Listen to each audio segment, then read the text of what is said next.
Olá, sejam bem-vindos a mais uma videoaula sobre prevenção e combate a incêndios. O nosso assunto de hoje é procedimentos seguros e prevenção. Os tópicos a serem abordados nessa aula são as consequências da falta de prevenção e importância de um trabalho seguro. Ao término dessa aula, você deverá ser capaz de entender sobre segurança do trabalho, conhecer as consequências da não prevenção e saber a importância do trabalho seguro.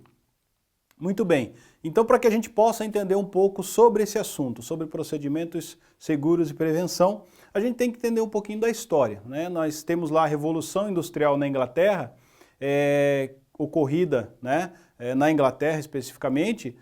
Então assim, nesse início, né, nessa Revolução Industrial, quando os trabalhos passaram a ser em grande escala, mais automatizados, as fábricas elas eram muito precárias, né? Então elas poderiam causar doenças aos trabalhadores, ambientes muito úmidos, pouco iluminados, tudo isso contribuía, né, para o surgimento de doenças e também a ocorrência de acidentes nos ambientes de trabalho, né? Então as pessoas estavam vindo do campo para a cidade, aprendendo uma nova atividade, aprendendo a lidar com equipamentos, na época, né, a máquina a vapor, então acidentes ocorriam com grande frequência, os ambientes eles eram insalubres, né, poderiam causar doenças graves dos trabalhadores, a carga horária de trabalho era excessiva, o trabalho de menores, de crianças de 4, 5 anos de idade, jornadas de trabalho excessivas. Então tudo isso começou a contribuir para a ocorrência de muitos acidentes e acidentes graves, além das doenças ocasionadas pelo tipo de atividade que as pessoas exerciam dentro dessas fábricas. Muito bem, com o passar do tempo essa Revolução Industrial ela chega no Brasil e em 1943 entra em vigor a nossa CLT, que veio para melhorar as condições de trabalho do trabalhador brasileiro, né, com normas, com procedimentos, para que esse trabalhador tivesse uma jornada de trabalho determinada, tivesse ali, por exemplo, artigos na CLT que obrigassem a empresa a prevenir acidentes de trabalho, a prevenir doenças dentro do ambiente de trabalho, de acordo com a atividade desse trabalhador. Então a CLT ela é um marco dentro do nosso país, né, da prevenção de uma forma geral. E em 1978 surgem as NRs, as normas regulamentadoras como nós as conhecemos hoje. Temos 36 normas em vigor, né? Tivemos algumas atualizações recentes, mas hoje essas 36 NRs aí falam cada uma sobre um assunto específico, que dependendo da atividade aí a gente vai ter que atender várias normas, porque elas se relacionam, né? Então quando eu falo de uma norma, eu já tenho que relacionar com a outra norma que também fala sobre aquele assunto, então elas começam a amarrar, né, aquele assunto para que a empresa realmente atue de forma preventiva, evitando acidentes e também doenças dentro do ambiente de trabalho. Bom, e se não for aplicada a prevenção, né, essa ferramenta que é importantíssima, que é a melhor ferramenta que pode ser aplicada, que é a mais barata de se fazer, a menos indolor para as pessoas principalmente, né? Muitas vezes a gente se sente incomodado, porque fazer prevenção é mudar comportamento. E quando nós falamos em mudar comportamento, estamos lidando com pessoas que nem sempre é fácil, né? Pessoas não têm manual de instrução, cada uma tem uma característica, tem um jeito, tem uma personalidade, então a prevenção ela é uma ferramenta que deve ser usada de forma comportamental. Então eu tenho que mudar a minha visão, o meu olhar sobre aquele assunto, sobre aquele risco, sobre aquela atividade, para que eu possa agir de forma preventiva. Caso, né, a prevenção não seja aplicada, quais são as consequências? Bom, as consequências são acidentes, doenças, afastamentos, perda de mão de obra, né? No Brasil, a faixa etária aí da ocorrência de acidentes, por exemplo, no trânsito, né? Utilização de motocicletas, são jovens, né, do sexo masculino, em plena idade produtiva, né? Então ali falta prevenção muitas vezes no comportamento no trânsito, e aí as pessoas sofrem acidentes, né? E aí o nosso país perde com isso, perde mão de obra, perde capacidade produtiva, porque não tem pessoas, né? Então a falta da prevenção ela é muito prejudicial, pode levar mesmo até óbito de um trabalhador se dentro da empresa que ele trabalha a prevenção não seja aplicada. Então, assim, quando a gente fala em prevenção, logo a gente está falando em comportamento. E é muito importante a gente ter esse conceito como profissional da segurança do trabalho, que a gente vai lidar com pessoas o tempo todo. E a gente precisa mostrar para essas pessoas que o comportamento delas vai influenciar, vai interferir diretamente na prevenção aí de acidentes, de doenças, de sinistros, de uma forma geral, dentro do ambiente onde elas estão inseridas. Bom, e o acidente então? O que é um acidente? Um acidente, né, ele é um acontecimento não esperado, desagradável. Ninguém sai de casa já imaginando, né, esperando ocorrer um acidente. Você vai sair para trabalhar e fala, não, hoje é meu dia de sofrer acidente. Se fosse assim, a gente nem saía de casa, né? E às vezes até mesmo em casa os acidentes acontecem. Então assim, o acidente ele é um acontecimento não esperado, é desagradável, tá? E pode ter como consequência, né, danos materiais, perda de tempo, lesões e até mesmo a morte do trabalhador na ocorrência do acidente, dependendo do tipo de acidente que ocorra com esse trabalhador. Então, no local de trabalho, onde ocorreu um acidente aí com consequências graves, certamente faltou prevenção, né? Faltou aplicação dessa ferramenta na segurança do trabalhador, do ambiente de trabalho, e aí esse acidente grave ocorreu, tá?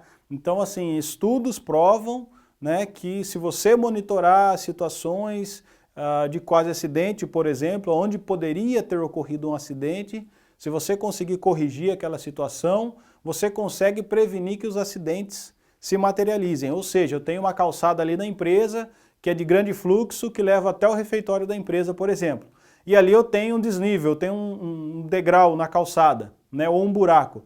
As pessoas passam ali, tropeçam, quase caem, quase torcem o pé, por exemplo. Então ali está me mostrando que é uma situação que um acidente grave, né, pode ocorrer ali, como por exemplo a pessoa romper um ligamento do tornozelo, por exemplo, cair, né, tropeçar naquele degrau, cair, bater o rosto no chão, enfim. Tá? Então, principalmente hoje, né, com a tecnologia, você vai nas empresas principalmente, as pessoas saem do setor de trabalho para ir almoçar, ou para ir fumar um cigarro, ou para tomar um café, elas já pegam o seu celular e já saem desse jeito, nem olham o caminho que elas estão percorrendo. Né? Então, eu consigo nessas situações trabalhar de forma preventiva. Opa, aquela situação está me mostrando que um acidente pode ocorrer ali. Então eu vou lá, nivelo aquela calçada, tampo aquele buraco ali, e aí as pessoas vão conseguir passar ali de forma segura. Tá? Então é uma forma de prevenir. Eu tenho uma condição que está mostrando que um acidente pode ocorrer. Então eu trabalho prevenindo para que o acidente, propriamente dito, ele se materialize, ele aconteça. Né? O fato da pessoa tropeçar e quase cair, ele não causou a lesão, mas, né, sendo mais simplista nesse conceito, é um acidente, porque não é normal a pessoa andar e tropeçar na onde ela está caminhando. Né? Então, por isso que eu tenho que tratar essas situações antes que um acidente com consequências maiores ocorra, como nesse exemplo aí da calçada. Né? Então, a gente tem que ficar atento porque a prevenção ela se faz importante nesse aspecto aí. Bom, e a importância de um trabalho seguro? A legislação hoje do nosso país, né, ela fala com muito mais vigor sobre segurança do trabalho do que quando foi criada a CLT lá em 43 e as NRs em 78. De lá para cá muitas normas apareceram, muitos procedimentos e não só legislação interna, legislação internacional também. Né? Então a gente, por exemplo, na área de prevenção e combate a incêndios aí no Brasil é muito utilizada a legislação americana através da NFPA, que é a Associação Nacional de Proteção a Incêndios dos Estados Unidos. Né? Então, principalmente aí os bombeiros brasileiros, os especialistas em incêndio, eles estão muito em contato, né, com essa legislação e dentro das empresas também. A gente tem que sempre consultar essa legislação referência fora do nosso país para saber como é que está a nossa legislação aí no aspecto, né, de proporcionar condições seguras de trabalho dentro dos ambientes onde nós estamos inseridos dentro da nossa empresa. Bom, então é importante para que eu tenha um trabalho seguro, eu ter as normas, eu ter os procedimentos, eu ter um comportamento seguro, mas eu tenho que aplicar tudo isso na prática. Né? Não adianta só ficar no discurso. Não, aqui na nossa empresa nós atendemos a NR tal, a ABNT, NBR tal, a norma da NFPA número tal, mas isso aí é tudo só no papel, né? Para efeitos ali só de comprovação numa auditoria, numa fiscalização. Tá? Então, em muitas empresas, as pessoas, né, não aplicam na prática e a gente precisa aplicar aquilo na prática. Né? Então, se você não aplicar procedimentos, normas, recomendações, o seu comportamento seguro na prática, você não está contribuindo para que seu trabalho seja de forma segura. Né? Então, a gente tem que aplicar tudo isso na prática. E é lógico, nas situações em que as próprias empresas não nos permitem, né, aplicar na prática, é muito importante a gente também, dentro dessa questão do nosso comportamento, a gente ter a segurança como um valor, né, a nossa saúde, a nossa integridade física. Então eu não posso negociar isso, eu não posso vender isso, né, por preço nenhum, porque se eu não tiver saúde, se eu não tiver 100%, eu não consigo trabalhar. E aí eu não consigo produzir, eu não consigo levar o meu sustento para casa. Então eu tenho que também avaliar se a empresa hoje onde estou inserida vale a pena eu correr esse risco, a empresa não aplica, não permite que ninguém aplique e ela só quer ter ali no papel somente por uma questão legal, né? Então eu tenho que avaliar bem se realmente vale a pena eu continuar na empresa trabalhando dessa forma, sem poder aplicar conceitos básicos, procedimentos mínimos de prevenção para que meu trabalho seja seguro. Bom, existe também, né, a classificação aí que a segurança do trabalho faz de acordo com a intensidade, com a origem, né, dos riscos. Então nós temos no nosso país órgãos oficiais de saúde e de segurança do trabalho que eles elaboram campanhas, né, para que possa limitar aí impactos, né, nas atividades produtivas do ambiente de trabalho inseguro, na saúde dos trabalhadores.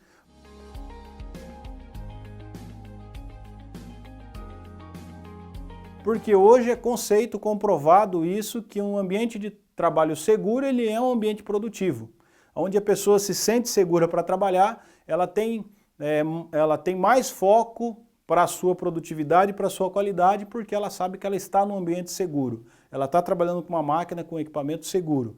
Então, essas instituições aí, né, esses órgãos oficiais, eles têm basicamente aí a função de elaborar normas, procedimentos, né, recomendações, portarias e fiscalizar o cumprimento delas dentro das empresas, dentro das instituições. Bom, e também a gente tem que entender que para que a gente possa aplicar esse conceito aí de trabalho seguro, a gente tem que entender que os riscos dentro do ambiente de trabalho, eles estão basicamente classificados em 3 tipos. Os riscos baixo, médio e alto. Né? E aonde eu consigo essa informação? Um exemplo é o mapa de riscos do ambiente de trabalho. Vai ter lá a representação gráfica na parede com a informação desses riscos. E aí eu vou ter essa classificação e eu posso saber, opa, aqui eu tenho um risco médio de escorregar e cair, por exemplo. Aí eu vou tomar as ações preventivas para poder caminhar dentro daquele ambiente. Ah, aqui eu tenho risco de eletricidade. Então se eu for fazer alguma intervenção ali naquela rede elétrica, seja numa tomada, numa caixa de disjuntor, numa instalação, né, de lâmpadas, eu tenho que adotar os procedimentos que a norma nos recomenda para que eu possa trabalhar de forma segura com aquela situação, com aquele risco presente ali. E como dica também eu gostaria de deixar o livro da Daniela Arbex, né, de 2018, que é Todo Dia a Mesma Noite. Chegamos ao final de mais uma videoaula sobre procedimentos seguros e prevenção. Espero que tenham gostado. Visite nossas redes sociais e até a próxima.